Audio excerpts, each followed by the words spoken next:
بسم الله الذي لا يضر به شيء في الأرض ولا في السماء وهو السميع العليم سبحانك لا علم لنا إلا ما علمتنا إنك أنت العليم الحكيم. السلام عليكم ورحمة الله وبركاته. رب اشرح لي صدري ويسر لي أمري واحلل عقدة من لساني يفقهوا قولي. Bonsoir à ceux qui m'entendent et qui ne sont pas musulmans. Et encore une fois, je réitère la salam à mes frères et sœurs en islam. Assalamu alaikum wa rahmatullahi wa barakatuh. Merci pour votre diligence une fois de plus. Recevez-nous, les élèves d'Abdul Majid, la banque 1781, à savoir les bons amis musulmans et encore la brigade anti-nationale religieuse. Nous sommes ici ce soir à Makori, comme d'habitude, vous entretenir. Et sur quoi on s'entretient? Sur l'essentiel, sur le but de la création de l'être humain, sur le but de notre existence sur la terre.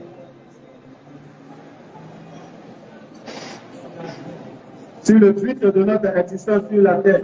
Et Allah qui a créé les êtres humains, il nous dit dans le Coran, dans la sourate 51, verset 55 et 56, il rappelle quand le rappel est ce qui sert à profit de croyants, et il a créé les génies et les êtres humains que pour adorer Allah. Et lorsque vous verrez la cacophonie qui existe aujourd'hui sur la terre en termes d'adoration, c'est parce que l'être humain ne connaît pas le but de sa création. Vous pourrez entendre certaines personnes dire de ne pas demander à venir au monde. Et ne sait pas ce que Dieu fait sur la terre. Si Dieu qui a créé l'homme et qui a destiné l'homme à pouvoir atteindre un but, alors ce Dieu va me conduire vers ce sur quoi je dois être conduit. En réalité, tout ça, c'est la reconnaissance de ce but pour lequel nous sommes sur la terre. Et pour cela, l'Éternel qui a créé les cieux et la terre, il n'a cessé d'envoyer des prophètes et des messagers. À chaque fois qu'il envoie ses prophètes et les messagers, il leur donne une seule parole. Lorsqu'ils viennent vers un peuple, il leur tout d'abord appelle à la repentance. Et la repentance ici, c'est quoi? C'est la rénonciation de tout ce qui est mauvais. Parce que l'être humain, dans son essence propre, il sait ce qui est bon et ce qui est mal. C'est pourquoi lorsque vous prenez un enfant, vous le mettez face à du feu, ou face à quelque chose qui n'est pas dangereux comme le feu, vous comprenez, vous verrez tout de suite, il va se diriger vers ce qui ne peut lui faire de mal. Parce que l'être humain, il a ce discernement-là, il a cette soumission en lui. Alors, vous dites dans la soirée, le verset 30, que les gens le verset 30, je lui suis donné. Doucement, souvent, le verset 30. C'est après le verset 30. Allons-y. Je lui suis donné. Alors, il nous dit de diriger toute notre être vers la religion, vers la religion exclusivement pour Allah, et la nature qu'Allah a originellement donnée à l'homme, plein de changements dans la création d'Allah. Ici, que devons-nous comprendre dans ce verset, c'est que tout homme est soumis, tout homme naît dans l'essence et dans l'origine que l'Éternel a créé les cieux et la terre lui avait donné. Et quelle est cette origine-là? C'est la soumission. Parce que vous chercherez à savoir le sens du mot islam, le sens du mot qui porte à la religion qu'on appelle l'islam, vous verrez que ce sens-là est tout simplement la soumission totale et volontaire à Allah.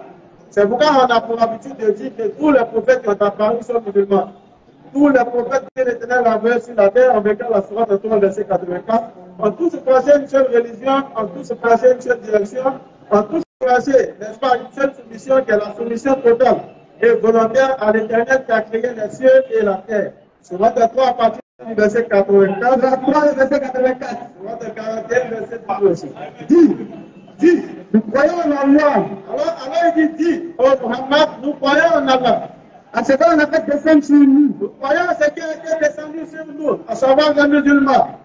À ce qu'on a fait descendre sur Abraham. Ce qui était descendu sur Abraham. Ismaël. Ce qui était descendu sur Ismaël. Isaac. Ce qui était descendu sur Isaac. Jacob. Et la tribu. Ce qui était descendu sur toutes les tribus, à savoir le peuple vers lequel Jésus-Christ a été envoyé. Et à ce qui a été apporté à Moïse. Ce qui a été apporté à Moïse. À Jésus. Ce qui a été apporté à Jésus-Christ, fils de Marie. Et aux prophètes. Et ce qui a été descendu sur tous les prophètes qui n'ont pas été cités dans ce verset, mais qui ont été envoyés véritablement par celui qui a créé les cieux et la terre. Allons-y. C'est la 41, verset 30. Le verset n'est pas fini. De la part de leur Seigneur, nous ne faisons aucune différence entre eux. Alors le musulman, il dit qu'il ne fait aucune distinction, aucune différence entre tous ces prophètes-là. Tout simplement, parce que comme nous le disions tantôt, ils ont tous prêché une seule religion. Ils ont tous prêché un seul comportement qui est la repentance. Revenez, vous tous, en étant dans la Bible, Jérémie 35, verset 15. Revenez de vos mauvaises actions, amendez vos actions et revenez repentant vers celui qui a créé les cieux et la terre. Et comme je l'ai dit tantôt, l'âme, l'essence propre de l'homme, c'est ce qui est bon et ce qui est mal. Et c'est ce que les prophètes sont venus, non seulement pour enseigner, mais pour aussi rappeler à l'être humain le but pour lequel il a été créé. On n'a pas été créé pour ramasser seulement les biens de ce bas monde. On n'a pas été créé pour vivre, n'est-ce pas, à l'aise comme certains pourraient le dire, mais on a été créé pour se soumettre à tout entier à celui qui a créé la cieux et la terre. On a été créé pour être musulmans sur la terre. Parce que l'islam est la seule religion, comme je le disais, qui a été prêchée par tous les prophètes précédemment cités et que nous allons encore citer dans le verset qui va lire dans la sourate 41. Allons-y. Sur le verset 41, verset 30. Ceux qui disent, le Seigneur Allah. Sourate 42, verset 11 et suite. Ils vont prendre la sourate 42, verset 11 et suite. Et ils vont dire le verset pour que nous puissions tous entendre et y prendre de la peine. Sourate 42, à partir du verset 11 jusqu'en bas. Allons-y. Sourate 42, le verset 11. Bismillah. Créateur des cieux et de la terre. Allons-y. Il vous a donné des épouses. Verset 13. Verset 13. Allons-y. Il vous a légiféré en matière de religion. Alors maintenant, nous dit qu'il nous a été légiféré, nous musulmans, en matière de religion, on écoute très bien. Ce qui a arrangé à Noé. En réalité, ce qui nous a été légiféré en matière de religion, c'est ce qui avait été enjoint à Noé, le prophète de Noé, nous, comme nous le connaissons tous. Ce que nous avons révélé. La légifération qui a été donnée à Muhammad alayhi salatu wa salam.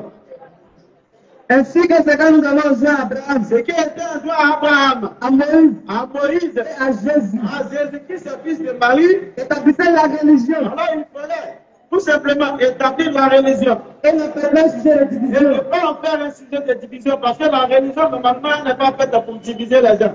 La religion est faite pour que tous puissions s'accorder sur une seule chose, sur le but pour lequel nous avons été créés, à savoir l'adoration d'un Dieu unique. Tel est le but de l'envoi des messagers.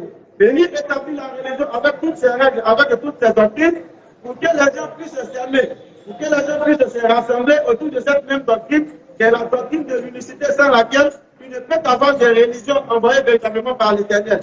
Une religion qui enseigne à adorer d'autres dieux, ou une religion qui enseigne à adorer un Dieu qui n'est pas unique, mais qui est un en trois ou trois années, en réalité cette religion ne vient pas de Dieu.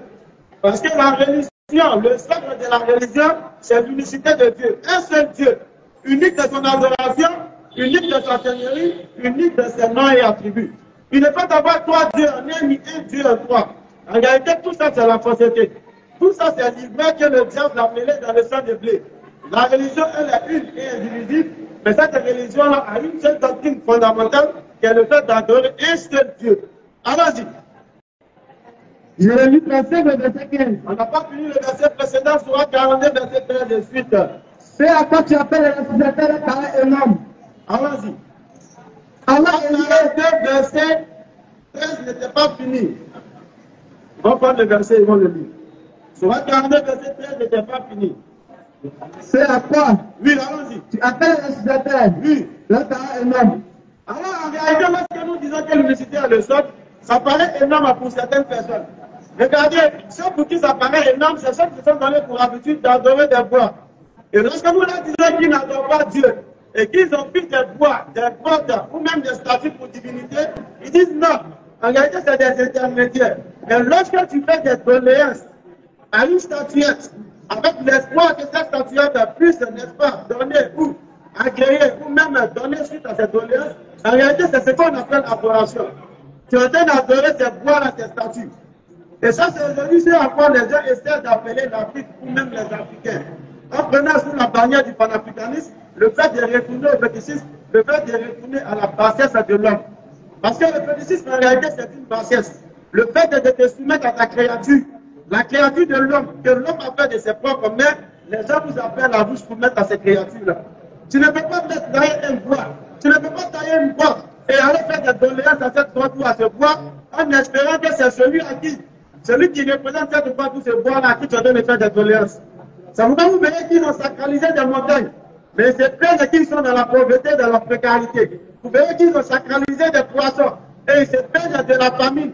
Vous verrez qu'ils ont sacralisé beaucoup d'éléments qui ont été mis dans la nature pour l'épanouissement de l'homme. Mais en même temps, ils se plaignent d'être, n'est-ce pas, dans la précarité. Alors que les éléments que Dieu a mis à votre disposition, qui peuvent vous permettre de sortir de cette précarité-là, vous les avez sacralisés et vous en avez fait des choses qu'on ne peut toucher. Alors que ces éléments ont été faits justement pour vous permettre l'élévation. Et ça, c'est la pensée sur laquelle, lorsque tu appelles les gens à quitter la terre, ça paraît énorme pour eux, ça paraît absurde. Donc, lorsque Mohamed est venu vers son peuple, qui a donné 360 idoles. Et chaque idole, une doléance précise. Le Dieu de la fertilité, le Dieu de la nourriture, le Dieu de la guerre, etc., etc. Ils ont compartimenté la puissance divine et ils l'ont donné à plusieurs créatures qu'ils ont créées eux-mêmes. Et ça, c'est, n'est-ce pas, la passage dont nous parlons tout à l'heure. C'est le fait que l'homme puisse se soumettre à l'œuvre de ses mains. Et c'est à cela que l'islam vous appelle à sortir. L'islam vous dit sortez de ces bassesses-là. Et lorsque tu les appelles à sortir de cela, comme on l'a dit dans le verset qu'il a lu tout à l'heure, ça leur paraît énorme. Tel que ça paraît énorme, on peut faire que mon sacerdoce m'était envoyé. Quoi? Quand il réduit nos 360 idoles en une seule divinité, ça leur paraît énorme. Comment laisser 360 dieux pour adorer un seul Dieu? Comment laisser ce que vous avez créé avec vos propres mains, à travers, n'est-ce pas, la créature que Dieu vous a donnée pour vous épanouir et ramener tout cela à l'adoration d'un Dieu unique que vous ne pouvez voir? En réalité, telle est la foi. Croire en l'invisible, croire en ce qu'on ne peut voir, croire en ce qui n'est pas palpable. Parce qu'un simple chose, l'éternel Dieu qui a créé les cieux et la terre a mis ses signes. Il a mis ses signes en nous. Il a mis ses signes dans l'œuvre de sa création. C'est pourquoi il dit dans la sourate 3, verset 190, que dans l'alternance du jour et de la nuit, dans la création des cieux et de la terre, il y a en cela des signes pour les nouveaux d'intelligence. Parce que lorsque vous regardez dans la nuit, que le jour est en train de poursuivre l'obscurité de la nuit, et que la nuit poursuit de même l'obscurité du jour, en réalité, vous devez savoir que ce n'est pas le fruit d'un hasard.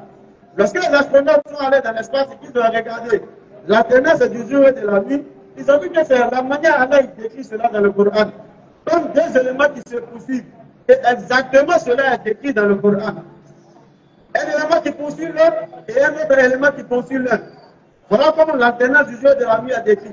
Mais en cela encore, là, il continue en disant, dans la création de tout cela, lorsque vous levez la tête vers les cieux, la décoration qu'il a mis à travers les étoiles, elle a dit que tous ces éléments sont des éléments qui doivent permettre à l'homme de se rendre compte qu'en réalité, il y a derrière toutes ces entités que nous voyons, une entité invisible, une entité géante qui a créé tout cela et qui l'a mis en place. Tout cela ne serait être le fruit d'un hasard. Tout cela ne serait être le fruit, n'est-ce pas, de choses qui se sont mises en place par eux-mêmes. C'est bien sûr l'œuvre d'un créateur puissant. Ceux qui adorent ce qui est palpable ne sauraient le concevoir. Lorsque tu les appelles à adorer ce qui est visible, ils trouvent que c'est énorme. Pourquoi adorer ce que je ne vois pas alors que je me vois que je peux adorer? Allons-y. Alors les signes, là seront montrés. Dans l'univers. Dans l'univers tout entier. Lorsqu'on essaie d'étudier l'univers, on voit que c'est des signes d'Allah. Le fait que chaque planète a une orbite précise. Aucune planète ne rentre dans l'orbite de l'autre. Si la Terre dévie ne serait-ce que de 0,000 secondes, les savants de la science et géologie nous enseignent que ce serait le cataclysme total. Ne serait-ce qu'une seule 0,000 secondes, si la Terre dévie un peu seulement. Tout cela dans l'univers, c'est des signes en réalité. Lorsque vous regardez la montagne comme des piquets qui empêchent la Terre de s'ébranler, comme on l'a dit dans le Coran. Parce que lorsque vous voyez la montagne, vous voyez simplement des portes. Mais ce qu'il y a en haut, il y a, n'est-ce pas, le multiplié par 10 en bas. Comme on l'a dit dans le Coran, les montagnes sont comme des pointes qui empêchent la terre de s'ébranler. C'est pourquoi là, on dit que vous regardez dans l'univers. S'il n'y avait pas le soleil pour nous éclairer, en réalité, nous ne serons vivre, n'est-ce pas, comprenez un bon temps. Parce que le soleil nous apporte les éléments nécessaires à notre survie. S'il n'y avait pas aussi la nuit, qu'il avait simplement le jour, le genre humain aussi allait disparaître de ce qu'en étant. Parce que la nuit aussi nous apporte, n'est-ce pas, avec la photosynthèse que nous avons étudiée à l'époque, les éléments aux plantes pour pouvoir vivre, et ces plantes aussi nous fournissent à nous aussi l'air que nous respirons. Regardez comment les choses sont synchronisées. Alors il apporte un élément, l'autre élément est censé apporter un autre élément à d'autres éléments dans la nature. C'est pourquoi là nous va nous montrer ces signes dans l'univers. Et en nous-mêmes. En nous-mêmes, les êtres humains, il y a des signes d'Allah. Parce que lorsque vous voyez un homme qui a deux yeux, on dit qu'il est beau à voir. Un homme dont le nez est placé au milieu et la bouche est juste en bas, les deux oreilles à leur place, vous disez que c'est joli à voir. Mais regardez un peu ça et imaginez-vous. Si l'un de ces éléments-là n'est pas présent, ça dit, vous voyez un homme qui n'a pas nari. Ah, tu le croises en couloir la nuit, à la suite aussi, tu as fui. Vous voyez un homme dont les oreilles se retrouvent sur le front. Mais on ne peut pas concevoir ça. Comment on va se retrouver sur le front? Si tu vois un homme dont la bouche se retrouve sur sa nuque, en réalité, tout cela, non, on ne peut pas accepter de notre tête. C'est pourquoi il dit qu'en nous-mêmes, nous montrons des signes. Prenez un peu la structure de l'ADN. Alors, nous dit que tous les êtres humains proviennent d'un seul être humain, pardon, qui est Adam. Mais lorsque le blanc, n'est-ce pas, ne s'assure pas apprécier à sa juste valeur la révélation d'Allah, et ne croyant pas tout de suite à ce qu'Allah il a dit, pour essayer d'étudier la structure de l'ADN, ils ont découvert que tous les êtres humains ont une similitude dans la structure de l'ADN. Nous tous, dans nos ADN, que ce soit blanc, noir, rouge, jaune, vert, on a une similitude dans nos structures. Et ça provient d'où? Du fait que nous provenons tous d'un seul être qui est Adam et de sa femme, celle-ci qui est notre mère Hawa, qu'on appelle Ève. Allah dit qu'il va nous montrer des signes en nous-mêmes. Regardez la quantité d'eau qui est dans l'être humain. Et puis comparez ça à la quantité d'eau qui se retrouve sur la terre.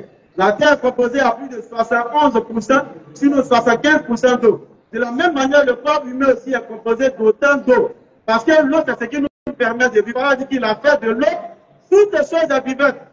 Et au moment quand on entend ce verset, on dit, mais comment il a fait de l'eau toutes choses vivantes? Ça prend deux sens. Toutes les choses vivantes ont été créées de l'eau, mais l'eau aussi est l'élément qui permet à toutes choses vivantes de pouvoir exister. Seule l'eau ne peut pas exister. On n'a pas dit l'eau pouvoir seulement, l'eau même dans ton corps. Une fois nous disons à la gare de Bassam que Allah dit qu'il a fait de l'eau toutes choses vivantes. Il demande si les animaux étaient créés d'eau. Il demande bon, pour lui c'est tellement absurde.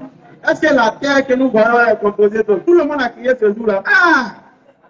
Quand tu es un élève là, tous les éléments de la nature sont constitués d'eau. Parce que l'eau est l'élément dont Allah il a fait toutes les choses vivantes. Ce verset-là, d'autres ont essayé de le renier, mais ils n'ont pas pu le faire.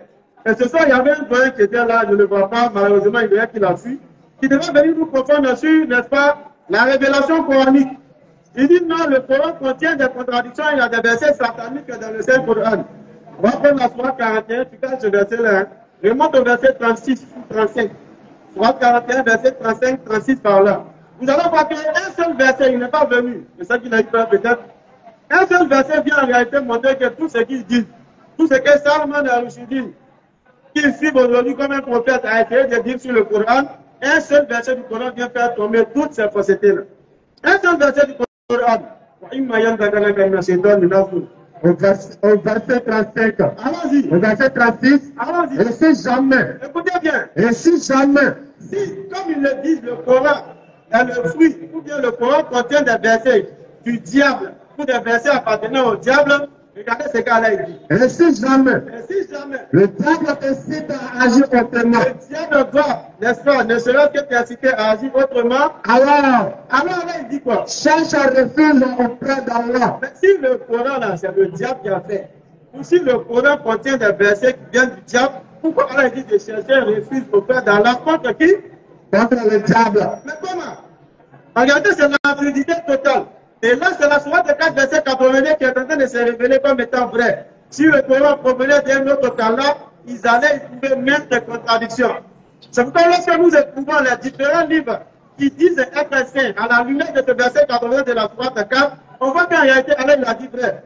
En dehors du Coran, et ça, ce n'est pas un dénigrement.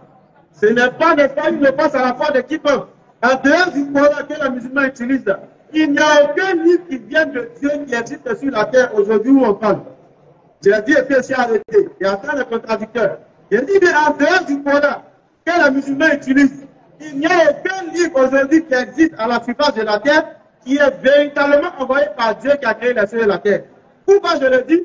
Parce que tous ces livres-là ont subi des falsifications. Parce que quelque chose a été falsifié, c'est qu'en réalité, ce n'est plus l'œuvre de l'auteur d'origine. Si quelqu'un a ajouté une seule virgule, ça n'appartient plus à l'auteur d'origine. La Torah a bien été falsifiée. Parce que les Juifs, dans leur idée, dans leur désir de la suprématie dont ils ont toujours voulu l'être, d'être les meilleurs des créatures, d'être les préférés de Dieu, ils ne sauraient laisser la prophétie atterrir dans un autre peuple que le peuple juif. C'est pourquoi quelqu'un ne se pose pas la question. Comment se fait-il que les Banu Kourez se sont retrouvés en Médine? Lors de l'apostolat de Mohammed, c'est la salle qui se sont retrouvés là-bas. Comment se fait-il que Paul de Tarse, qui est le prophète du christianisme, Comment se fait-il qu'il allait se retrouver en Arabie? Parce qu'ils avaient conscience que le dernier prophète devait descendre de la lignée d'Ismaël. Et ça, la Bible l'a dit, la Bible l'a confessé dans Genèse 17, verset 19 à 20, que les jeunes frères vont dire pour qu'on puisse se décortiquer un soit peu. S'il y a déjà des questions, on peut s'inscrire. Ils avaient conscience que le dernier des prophètes devait sortir dans ce peuple-là, le peuple d'Arabie, ou bien la localité d'Arabie, où on a pu encore dans le désert de Paran. C'est pourquoi ils sont allés, pour la plupart, chercher à habiter dans cet endroit-là, pour que le dernier des prophètes puisse sortir de leur lignée. Pour eux, c'est Mazi. Il faut quitter un endroit pour aller dans un autre endroit. Comme on a conscience que le dernier prophète doit descendre d'Ismaël et qu'Ismaël a été mis dans cet endroit-là par son père, alors si on va là-bas, on ne sait jamais, peut-être que le prophète doit sortir parmi nous. Ou bien au moins on sera dans son entourage à rapprocher. On sera peut-être ses apôtres ou ses disciples. Allons-y. Genèse 17, le verset. Genèse 17. Allons-y. À partir du verset 19. Bismillah. Dieu dit. Allah dit. Certainement Sarah. Dis donc, Dieu dit. Certainement Sarah. Ta femme te fera un fils. Tu l'appelleras du nom d'Isaac. Ici, on a les deux enfants d'Abraham. L'un, Isaac, qui est le second fils, et le premier, Ismaël. L'Éternel est en train de donner, n'est-ce pas, la destinée prophétique. La destinée sur le plan du salut de l'humanité et des peuples qui contiennent cette humanité-là. Il commence, allons-y. J'établirai mon alliance avec lui. Une alliance avec Isaac. Comme une alliance perpétuelle. Cette alliance, elle est perpétuelle, c'est-à-dire qu'elle dure dans le temps et dans l'espace. Pour sa postérité après lui. Et attention, l'Éternel vient de mettre une restriction. Il dit l'alliance qu'il fait avec Isaac, c'est pour les descendants d'Isaac uniquement. Ça, c'est pas nous qui le disons, c'est la Bible. Et on sait que qui descend d'Isaac, c'est comme celui qu'on appelait Israël à travers Jacob. Jacob, il y a 12 tribus qui sont sortis de Jacob à travers ces 12 enfants. Et de ces 12 enfants sont sortis les différents prophètes que nous connaissons, qui ont été envoyés au peuple juif, au peuple d'Israël.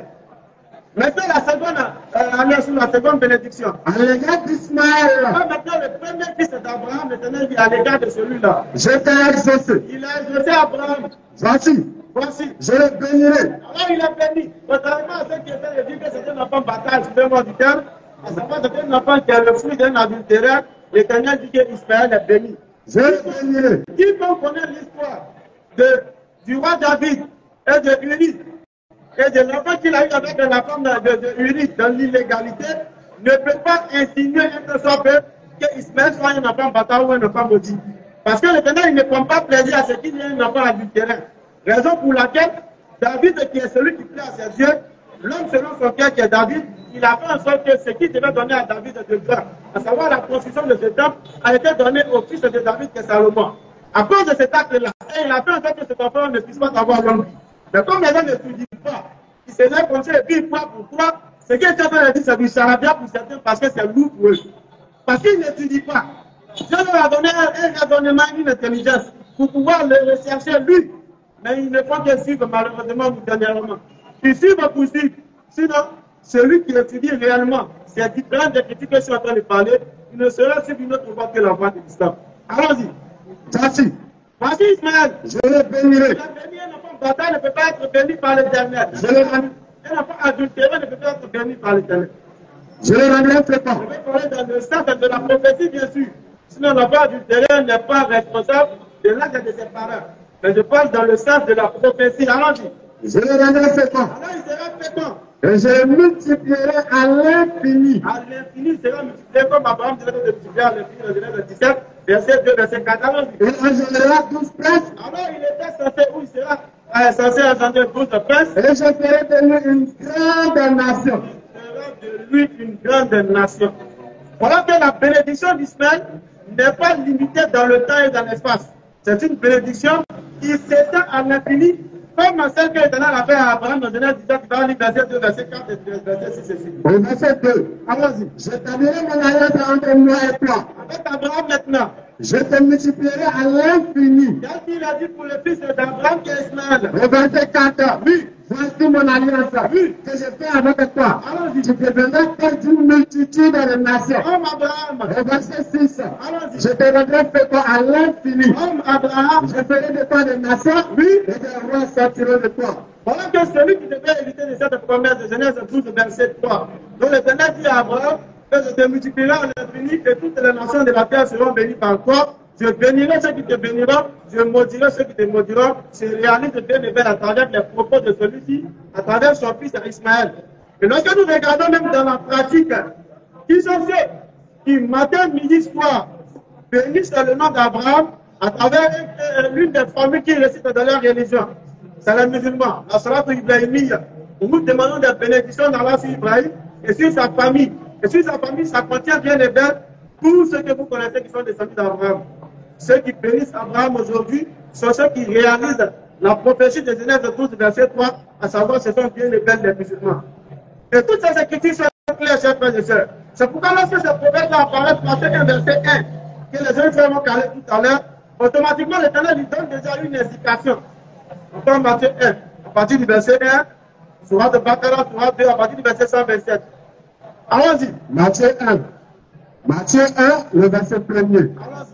Généalogie de Jésus-Christ. Ici, lorsque le Nouveau Testament commence, automatiquement, on nous donne la généalogie de Jésus-Christ. Quand on nous dit que la promesse de Genèse 17, verset 19, voilà celui à qui l'accomplissement final va se faire, à savoir Jésus-Christ. Et on est relie à qui? Fils de David. On est relie à David. Fils On est d'Abraham. relie à Abraham à travers, dis la suite, Abraham engendra à Isaac. travers Isaac, Isaac engendra et Jacob. à travers Jacob qui va engendrer les 12 tribus de laquelle Jésus-Christ va bien et bien sortir. C'est pourquoi lorsque lui-même il vient, il ne dit pas ce qui est contraire à ce qui a été dit depuis la Genèse 17 au verset 19. Il dit clairement qu'il n'a été envoyé que pour les brebis perdues de la maison d'Israël.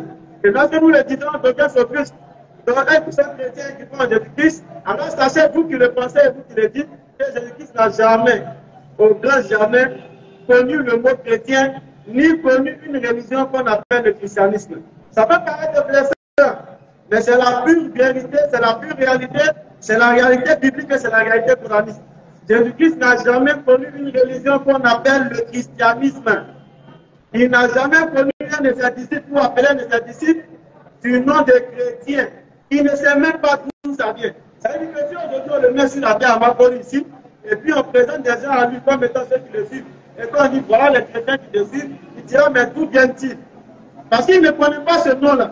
Ce nom a apparu de manière intérieure à lui, de manière postérieure à lui. Il était déjà parti et puis ce nom est venu. Donc il ne connaît pas ce nom-là. On a établi pour Jésus-Christ de manière brève. On va établir pour Ismaël alayhi salam. Surah 2, verset 126. Allons-y. Et quand Abraham supplia, Non. oh mon Seigneur, Allons-y. ça nécessité un lieu de sécurité. Abraham, lorsqu'il va déposer son fils Ismaël, comme nous l'avons dit tantôt, dans le désert des parents qui coïncide avec la péninsule arabique, qui est aujourd'hui l'Arabie Saoudite, il fait la voie suivante.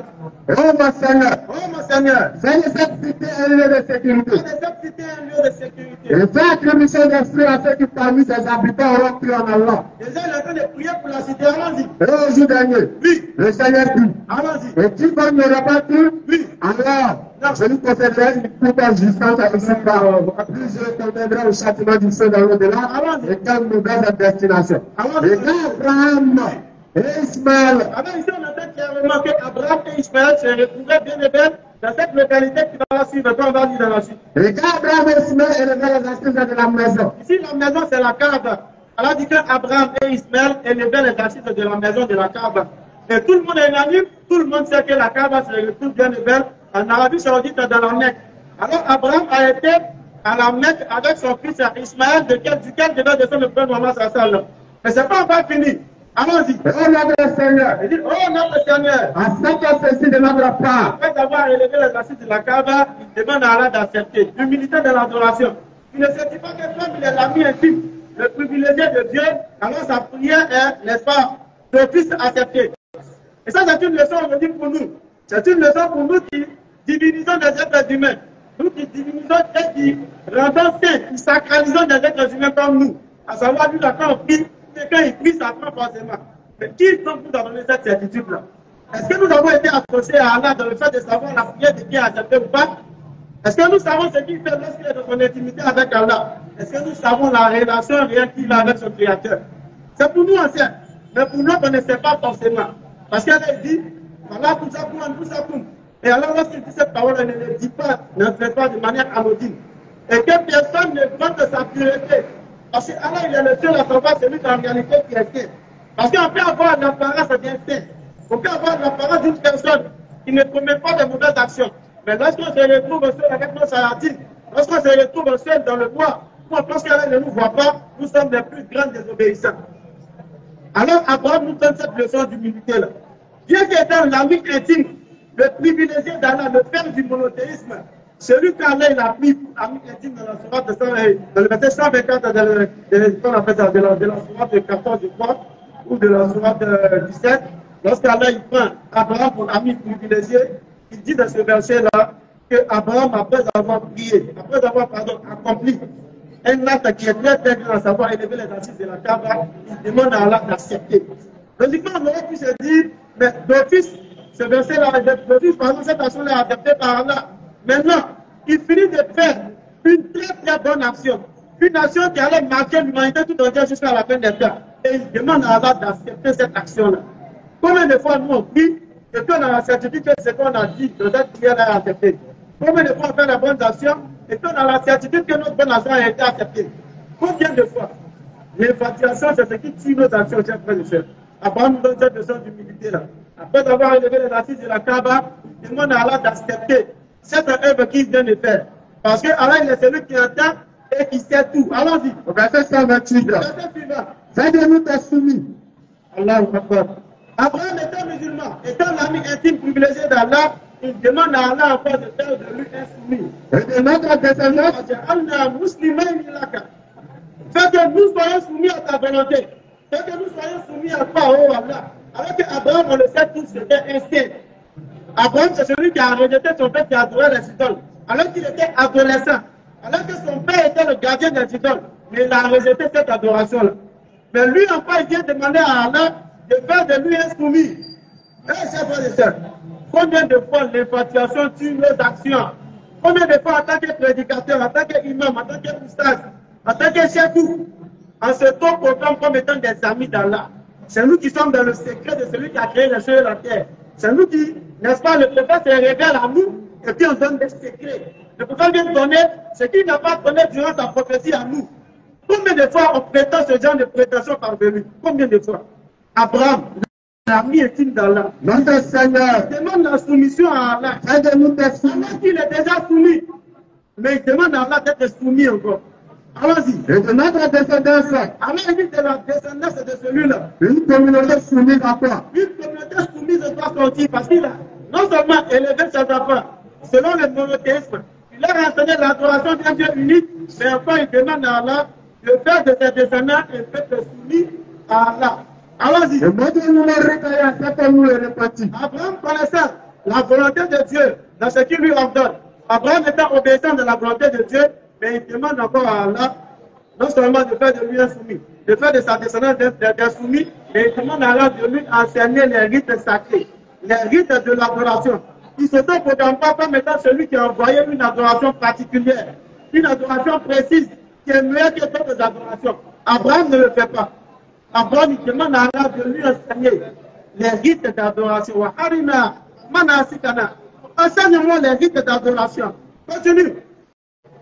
Quand c'est certes, Il demande à Allah de faire de lui un repentant. On va trouver un aigle. Non, allons-y. quand c'est pas certes à la qui ont repenti. Parce qu'en réalité, c'est Allah qui est la prière repentie. Mais montre-moi un seul péché qu'Abraham a commis.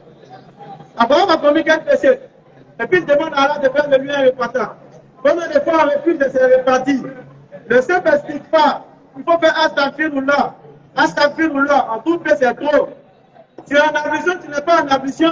Dans ta journée, si tu as un bout de temps, au lieu d'écouter de la musique perverse, la musique dans laquelle on fredonne des propos grossiers, des propos qui sont en contradiction avec la foi, au lieu de passer ton temps dans le béret, surtout ceux qui sont illicites, au lieu de passer ton temps dans la médisance, dans la calomnie des uns et des autres, il faut dire astaghfirullah. Demande pardon à Allah, surtout dans ce mois-ci, dans ce mois béni de Ramadan.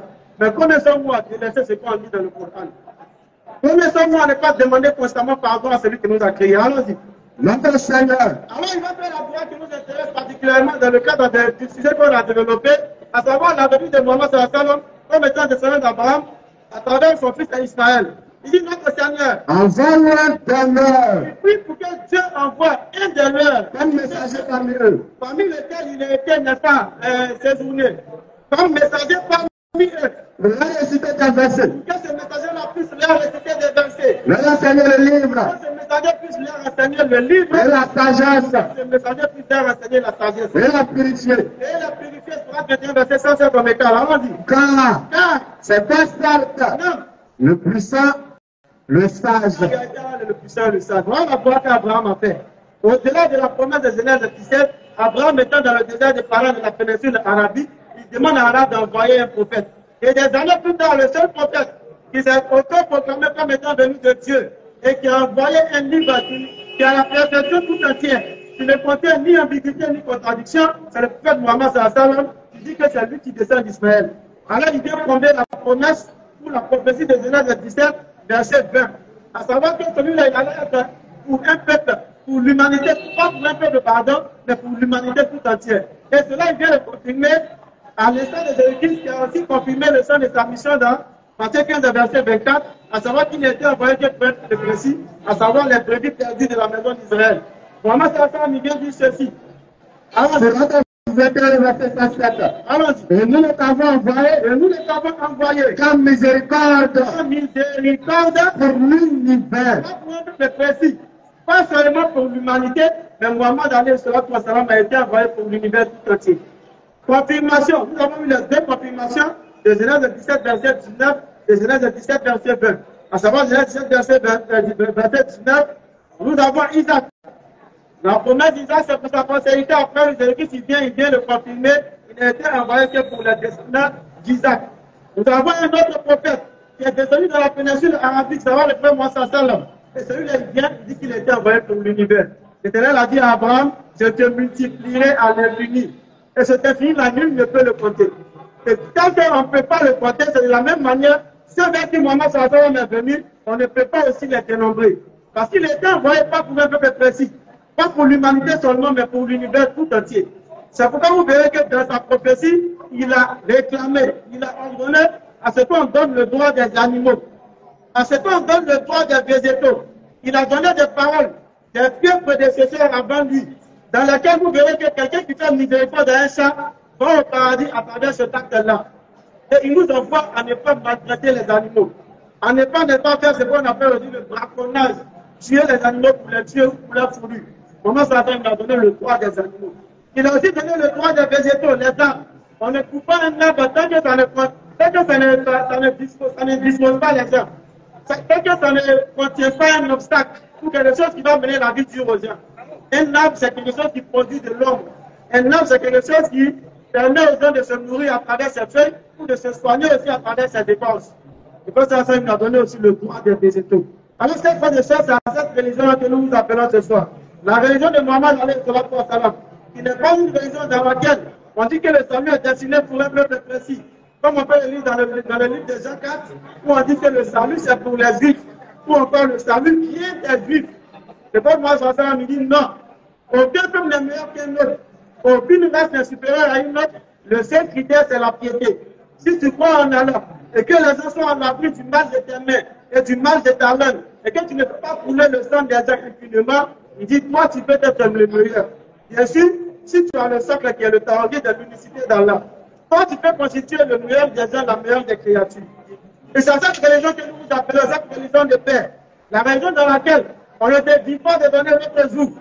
C'est quelque chose qui est difficile, voire même impossible pour les gens en notre temps. On doit gifler à droite, il faut donner à gauche. Ça, c'était pour un peuple précis. Et c'était pour un homme précis. Parce qu'aujourd'hui, je ne peux pas quelqu'un dans la foule. Et le gifle à droite, il va me regarder. S'il va dire qu'il va me frapper, il va partir. S'il veut me frapper, il va me chifler aussi. Ça y est, ça y est, celui qui aime la paix, là. Lui, il va pas me dire, frère, dis-moi à gauche. Lui, il va prendre sa route, il va partir. Donc, c'est quelque chose qui n'est pas facile pour tout le monde. C'est pour moi, il vient vous ôter les sous. C'est la suite de verset 157. Facile, c'est que vous avez été rendu difficile. Ceux qui suivent le messager. Le messager. Le prophète a écrit, mentionné chez eux dans la Torah. Oui. Et l'évangile. Oui. Il a ordonné le convenable. Le convenable. Le défunt le blâmable. Le réussite à la bonne chose. Les interdits la mauvaise. Vous entendez quelqu'un dire que le peuple qui avait été interdit depuis le peuple ainsi au temps de Jésus n'est plus interdit aujourd'hui. J'entends celui qui a montré le verset qui le dit. Le verset où on dit pas là, c'est plus interdit là. Et attends celui qui a venu me montrer le verset là ici. Il n'y a pas. Ils vous blaguent. Ils font des interprétations gratuites. Il n'y a pas un verset qui dit pas qu'il y avait été interdit depuis l'Ancien Testament n'est plus interdit. Ça n'existe pas, je vous le dis aujourd'hui. Et vous verrez la preuve parce que personne n'aura le temps de rentrer. Et pas qu'aujourd'hui, dans tous nos forums. Si vous m'attendez ce soir en direct ou ailleurs, venez me montrer le verset où on dit que Paul qui était interdit dans les plus interdit. On va dire que c'est voir si c'est la vérité. Alors dit, la honte, il vous ôte le fardeau, la joug qui était sur il vous. vous ôte les jougs qui étaient sur vous. Ceux qui croient en lui, À savoir que les juifs, parfois, c'est pas gifler à droite, pour donner la droite. Non! C'est pas ce que maman Sassan vient enseigner. Il ne vient pas te dire ce qui est tabu, ce qui est difficile pour toi. Ça, c'est un enseignement, certes, peut-être de Jésus-Christ, mais c'est pour une époque précise, pour un peuple précis. Mais maman Sassan vient te dire tout simplement, repousse le mal par ce qui est meilleur. Repousse le mal par ce qui est meilleur. Il ne vient pas te dire non.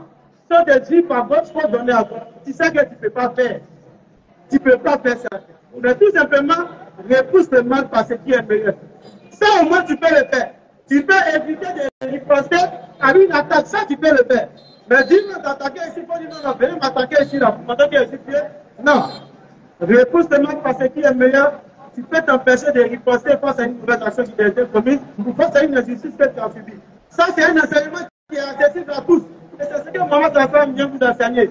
Repousse le mal par ce qui est meilleur. Et voilà que celui avec qui tu as une animosité, ou tu as une animosité, deviendra tel un ami chaleureux, chers frères et sœurs. Dans l'enseignement de l'islam, on essaie de vous cacher. On essaie de vous dire que les musulmans sont violents. Non. Ce verset-là, il existe bien et bien dans le Coran. Le verset dit, repousse le mal par ce qui est meilleur. Si un peuple prétend qu'il a été attaqué impunément ou injustement, et qu'il soit forcément vengé, alors dis-lui, la légitime défense est permise. Mais il y a une condition. Transgresser avec eux, quand mise à transgresser avec vous, à transgression égale. Hé, tu peux faire ça. La mère qui a souffert la douleur que tu as ressentie, on lui faut lui infliger la même douleur. Transgression égale. Il ne faut pas te dépasser, c'est pas tu peux. Si lui, sa mère est mou, qui t'a souffert, ça toi, ta pomme est dure comme quelqu'un qui a anémé. C'est sûr que la transgression serait égale. La transgression peut être égale. Hein? Si lui, le maître qui te dit, pour si c'est nécessaire, que toi, tu as une certaine forme, une certaine force, la transgression, il est plus difficile pour toi d'être à l'égal. C'est pourquoi il ajoute à la fin, si vous pardonnez, et si vous êtes croyant, ça sera encore meilleur pour vous. À partir de ce moment, le croyant, il met l'accent sur ce qui est meilleur pour lui. Parce qu'alors, on vous demande de rechercher ce qui est meilleur. De rechercher l'excellence en toutes choses. Si la transgression, et que tu as le droit de riposter, de faire la légitime défense, allez, si tu laisses, c'est meilleur pour toi. Voilà en réalité l'enseignement de l'islam qu'on refuse de vous laisser voir. C'est pourquoi on essaie de couvrir cet enseignement pauvre. Que ça te plaît le nom de la religion par les dénigrements gratuits. Mais quiconque essaie de rechercher véritablement l'islam, quiconque cherche à savoir véritablement le contenu du Coran, il n'aura d'autre choix que de se convertir à l'islam. Parce que l'islam force non seulement l'intelligence, mais l'islam est ce qui vient adoucir le cœur. L'islam, le Coran vient ce qui vient guérir le cœur. Allez, le dit dans la sourate 17, verset 81, verset 82, pardon, qu'il y a dans le Coran ce qui est une guérison pour le cœur.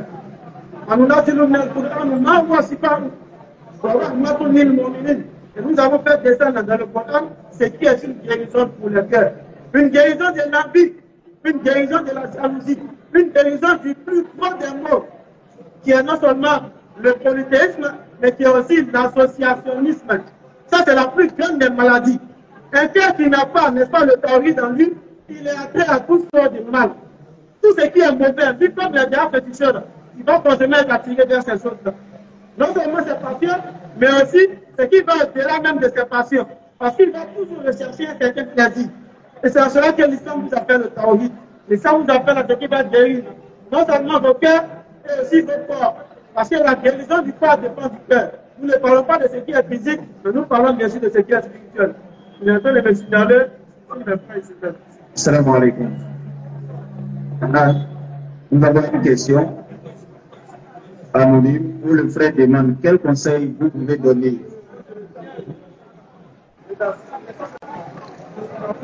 Quel conseil vous pouvez donner à nos sœurs et nos frères qui sont sur les réseaux sociaux, que ce soit TikTok, Facebook, qui portent le hijab ou le boubou, qui font des sketchs sur le Ramadan, ou bien danser sur des sons comme du rap, ou bien comme on appelle les chansons chrétiennes. Quel conseil vous pouvez donner sur ces sœurs qui portent ce vêtement pieux avec des boubous qui font des choses qui sont contraires à l'islam?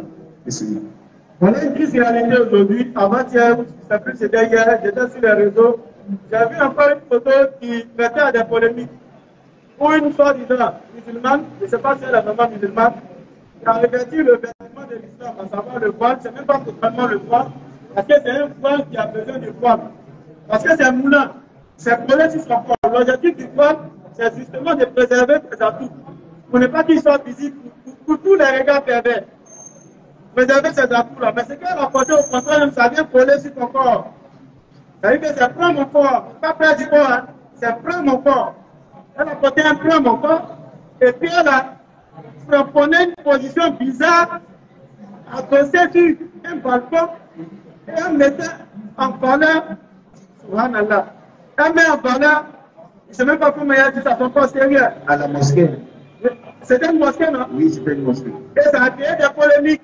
N'est-ce pas? Nous disons que elle est méchante, chers frères et sœurs. Parce qu'on le dit toujours. Tu peux faire ton mal, ça c'est entre toi et puis Allah.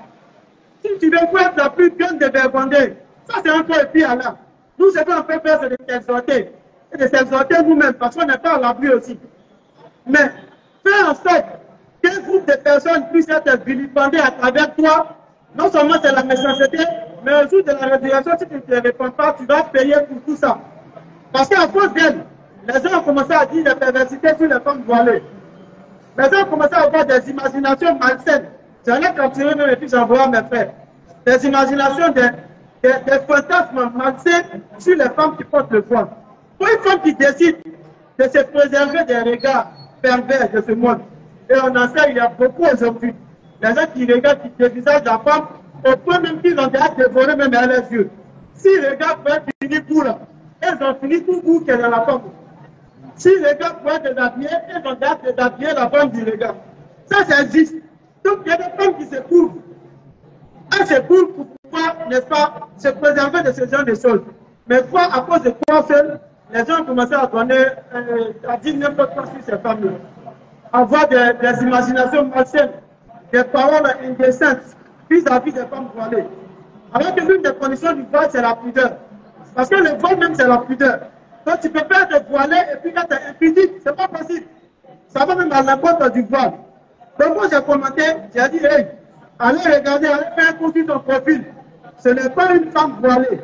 Elle s'est voilée pour une circonstance, donc elle se laissait. Mais en tout cas, ce n'est pas une femme qui porte le voile. Et si ça devait être le commencement du port de voile pour elle, nous disons qu'elle a pris un mauvais départ. Nous ne pouvons pas porter le voile, mais elle a pris un très mauvais départ. Parce qu'elle a exposé les femmes voilées. Alors qu'elle n'est pas une femme voilée. Donc si elle veut réellement porter le voile, qu'elle le porte. Mais qu'elle évite d'exposer les femmes qui, n'est-ce pas, prennent l'engagement, prennent la décision de se préserver pour ce qu'est leur religion.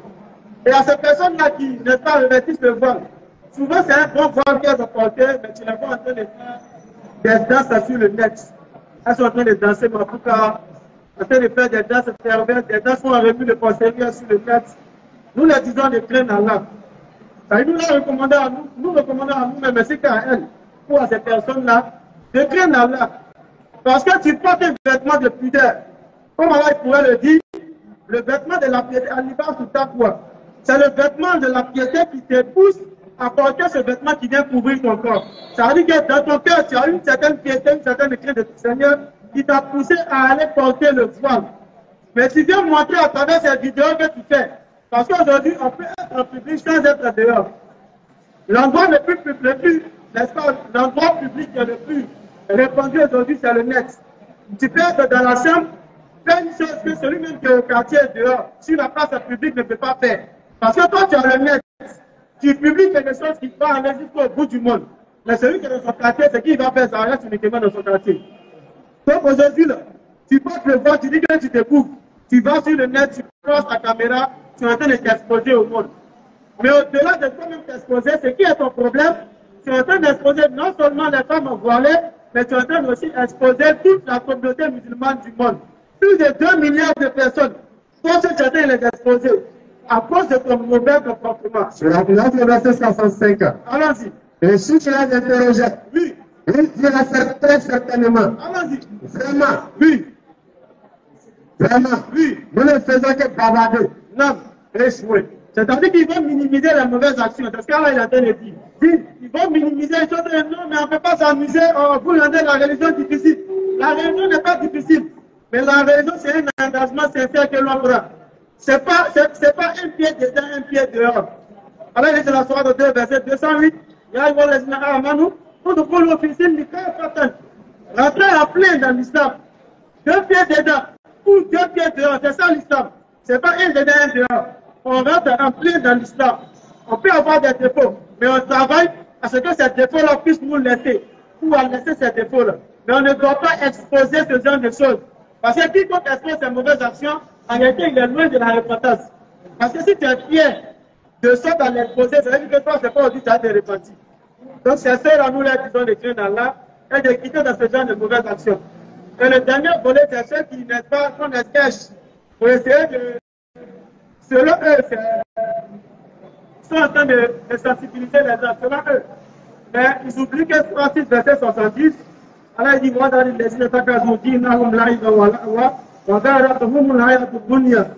délaisse ceux qui prennent leur religion pour jeu et amusement. La salat, ce n'est pas du jeu. Pourquoi on puisse aller s'arrêter et puis vous allez voir des. Je ne sais même pas comment ils doivent les qualifier ceux-là. Mais ils prennent des sourates et puis derrière les gens qui ont. Ils prennent sourate, des gens qui ont. Et puis ils prennent sourate, des gens qui ont. Donc prière. Vous vous foutez de qui aussi?